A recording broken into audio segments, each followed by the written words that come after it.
Hello everyone, my name is Izzy Busy. Hola amigos, and how are you today? I hope you're all doing well and all happy and healthy. That's what I wish to everyone, and at least on the way to becoming healthy. Like, it's all about a journey. It's not just a destination. Obviously, that's what life is all about. So today I had a very serious discussion in mind, and I was gonna talk about why I left my ex-husband and why our marriage broke down. And yes, I'm the one who initiated it, and I wanted to get out of that marriage because to me it wasn't a marriage anymore, or what I expected from a marriage, and it hadn't been like that for a long time. So I just want to talk about a subject that's very, very, how do you say that? It's a difficult subject, but at the same time, it's also something that shouldn't be so difficult. I mean, we are all very open-minded these days, and we baby boomers, we've been through the 60s, 70s, sexual liberation, etc., etc. So it's not such a hard subject, really, and it's about sex, and I want to really talk about it because it's an important part of a relationship. Now, I think the reason why sex is such an important part of a relationship or a marriage between a man or a woman, or I mean, between two women, two men, it doesn't matter, but a loving relationship as opposed to just a friend's relationship, like when you're friend zoning someone, when you're just friends, and you know that you don't want to go any further, you're quite happy with your friendship, and the friendship can have a flirty undertone, or it can be a bit that way, but you both know that you don't want to go that way, because that means more commitment ultimately, and it also means that you're entering a territory where there might be problems, or vulnerabilities and weaknesses, etc. Because basically sexuality is something that really exposes us, and we are naked during the act. I mean, most of the time. My ex never wanted to be naked, but that was one of these things. I think he was very frightened of being naked in his mind as well, of being exposed, and of being totally transparent. And he pretended to be transparent. He pretended to be, but he wasn't. It was all lies, secrets, and manipulation. But I will come to that later. Now, I want to talk about sex because the other day, and hey, I just admit to it because I'm not perfect. I went onto a dating site just to see what's out there, and just to see what people are looking for. And I'm not really ready to go that way. I'm not in no way ready to jump into a new relationship. But I thought, oh, maybe it's interesting to see what's out there. And I got to talk to a guy who was quite a bit younger than myself, and quite good looking, quite presentable. Not your ugly old person with a big beer gut and all his teeth missing, no hair. It doesn't matter really. It doesn't really matter what you look like. You can be a beautiful person, and at the end of the day, it doesn't matter. But yeah, so it was just like an attraction to a photo, and we started chatting, and I was very shocked that all he really had on his mind was sex. It was very obvious after a while that he wasn't interested in me as a person. He wasn't interested in my past, in my hobbies, my personality. He put it on a bit, because, yeah, to be quite honest, we went out for a coffee, but it didn't go any further than that, because I quickly figured out that he must be a narcissist for sure. And all he was talking about was himself, and how great he was with his business, and what a wonderful person he was, how clever he was. And whenever I was saying something, he would say, oh no, that's not like this is like this. So he was always contradicting me. And I'm a bit of a people pleaser, I must be honest. So I said, oh yes, yes, yes. I'll just went along with whatever he was saying. And then later on, and then I said, well, I've got to go now, because I felt a little bit uncomfortable with that person. He seemed really not like a very nice person, if you know what I mean. Not very caring, not very loving, not very gentle, and not the type of person that I really want to meet, because hey, getting out of a narcissistic marriage to get into a narcissistic relationship, no, thank you very much. So I just said, I've got to go now because I've got to have dinner with my daughter and stuff like that. And he looked very disappointed and very, I think we were going to go, end up at his place and go further and blah, blah, blah. And later on, that's basically what he said, that I should just go there. We should just have sex and that's all, really and he was telling me, oh, what are your fantasies and what is this? And send me a picture of your boob and all this bullshit. I said, so ridiculous. I said, no, thank you, that's not my thing. And then he still thought that I was gonna, fall for his charm and his unresistible body or whatever it was. Yeah, I mean, he was quite good looking, I must admit, but in his mind, he just wasn't a beautiful person. He was just a rubbish person. And it really put me off big time. So I just went along with it a little bit, and then in the end I said, I really must tell him what I think, and I think, and it's very, without offending him. So I said, it's a shame that this particular dating site, I'm not going to, name it because I don't want to give it any negative publicity or something. I mean, I'm sure there are good people on there as well, and I'm sure there are people who go there for the right reasons and to, to meet people and to be in a serious relationship, or at least try to be in a serious relationship. It doesn't always work that way, of course. Anyway, I thought about it. I went to work and I came out. I thought, I've got to say something, and so I sent him a message. I said, this particular dating website seems to be a real meat market, and I think that some man should just hire a prostitute, but I understand it costs money, and laughing emoji, blah blah blah. So I said some man, but obviously I meant him, because all he wanted obviously was a prostitute that he didn't have to pay for. And this is really quite pathetic. I think if anyone, whether it's a man or a woman, just wants to go out there and have sex with people, fine, if they find someone who wants that as well, but most people, I don't think that most people would be happy and would settle with that, because that's just addressing one aspect of the problem, that when you're single, you're longing for company, but sex is a part of it, and I understand that, but it should be a part of the whole. It should be a part of the whole picture. It's not just something you can separate from the rest. Maybe it's easier for men to do that, to separate the sex and just focus on that. Don't worry about emotions, feelings, being nice, buying someone presents or inviting them over for dinner, to the movies, to the theater. Try to figure out what their likes are, discuss, have deep discussions about history, the arts, philosophy, psychology, you name it.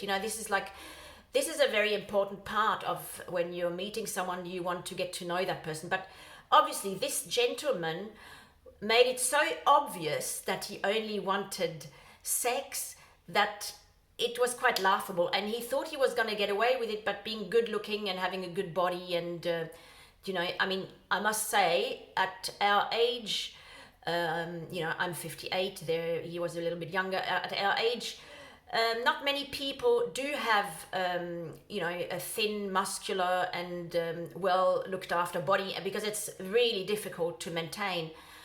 And so yes, it is a plus, but it's also something very shallow. If anything, I'd rather have someone ugly and someone who's not that presentable and who's not that good looking, but who's really nice and really honest. I mean, honest in the sense of shows is not scared of demonstrating his feelings, his affection, and someone who really wants to connect at all levels, not just the physical, because that's the easiest one. And hey, just go to a massage parlor or go and get a prostitute if you're that way inclined and that desperate, and you just want to,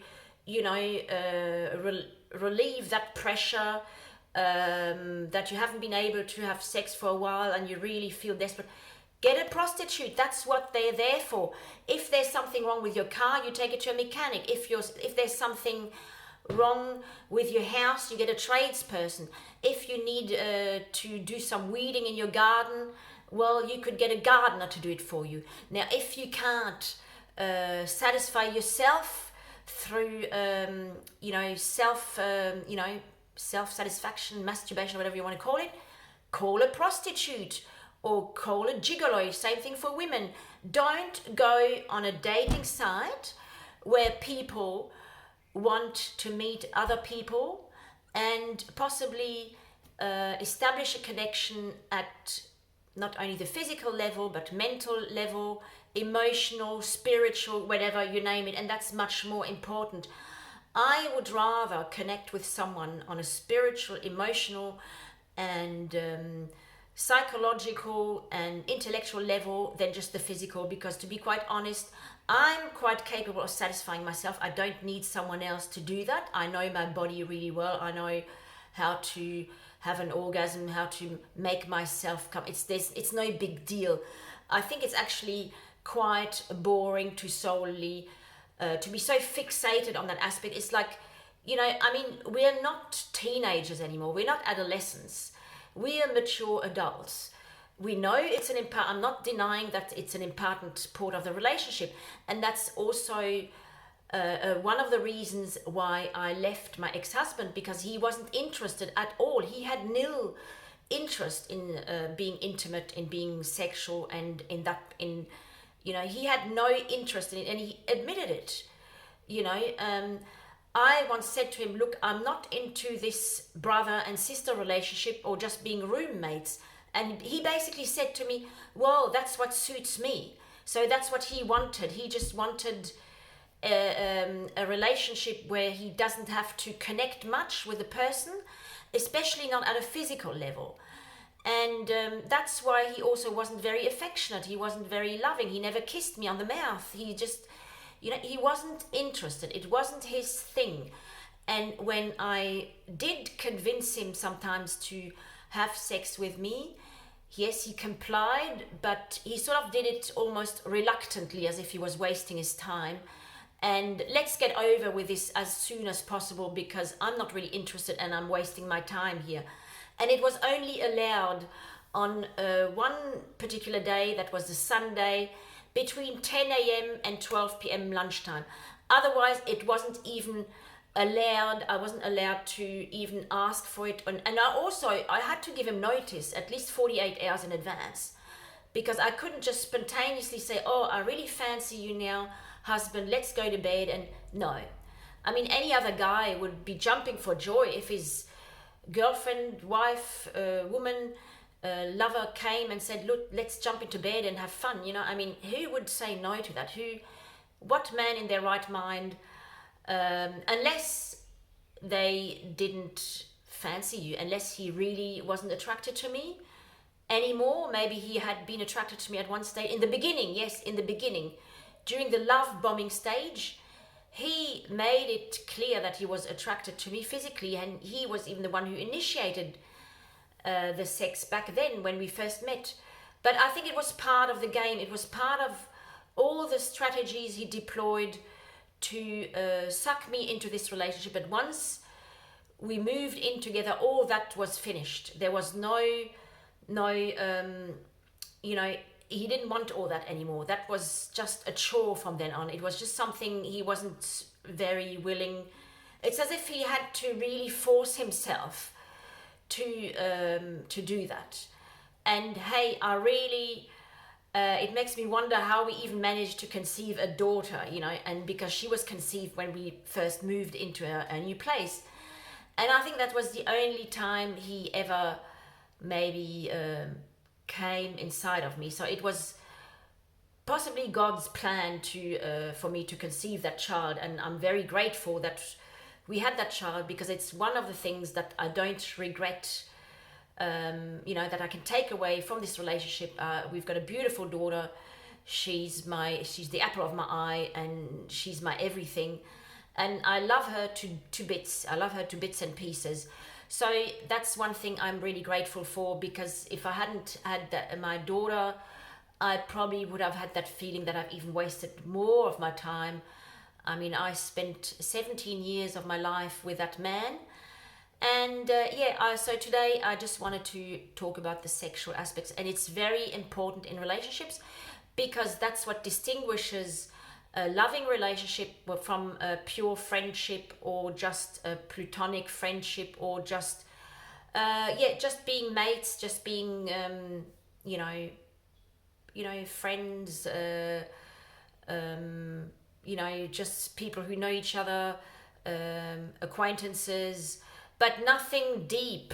The sexuality is what gives it the depth to that relationship, because if you have that intimacy with someone, you're making yourself vulnerable. You're exposing yourself. You're basically exposing the most vulnerable part of yourself, your body, your insides. Basically, this is your insides, especially for a woman, because most of our sexual organs are on the inside. So we really, expose our insides, and we could be violated. We could be, and it's a very sort of. But if you love someone, then you want that union. You want to be one with that. You want that oneness, and body and soul being connected.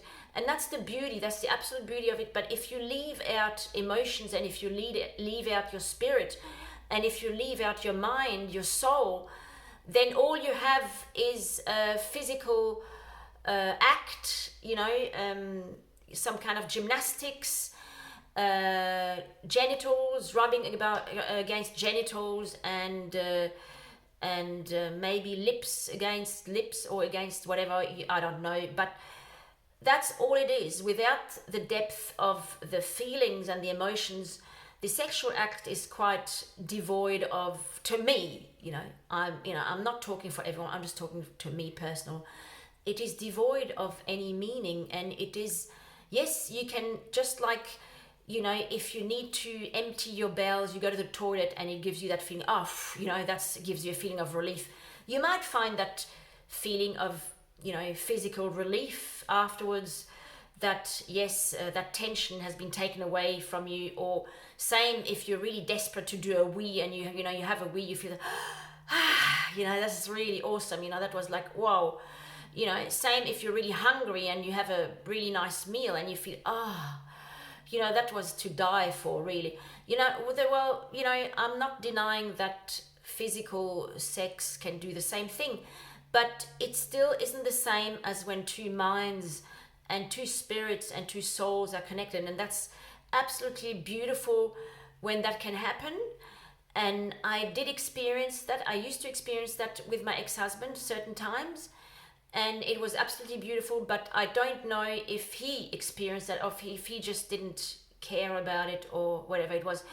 But because the love was there, and that's what makes the difference. The love is the magic ingredient, is the aphrodisiac, is the thing that really makes you want to have that union, and that deep connection, and just one body, one soul, one everything, for a split of a second, or for I don't know how long. How long it lasts. At least for that time, you can forget everything. You can forget all your troubles, all your problems, all your fears, everything, and you just become. It's almost like a spiritual experience when you become one with God, basically. And I think that's what the beauty of sex, and that's why it's so important in a loving relationship, and especially in a marriage. Without that, you just become roommates, you become flatmates, you become two people like brother and sister living together in a house. And if you don't have that connection anymore, then slowly your marriage will crumble eventually, because one person will not be satisfied, and one person will miss.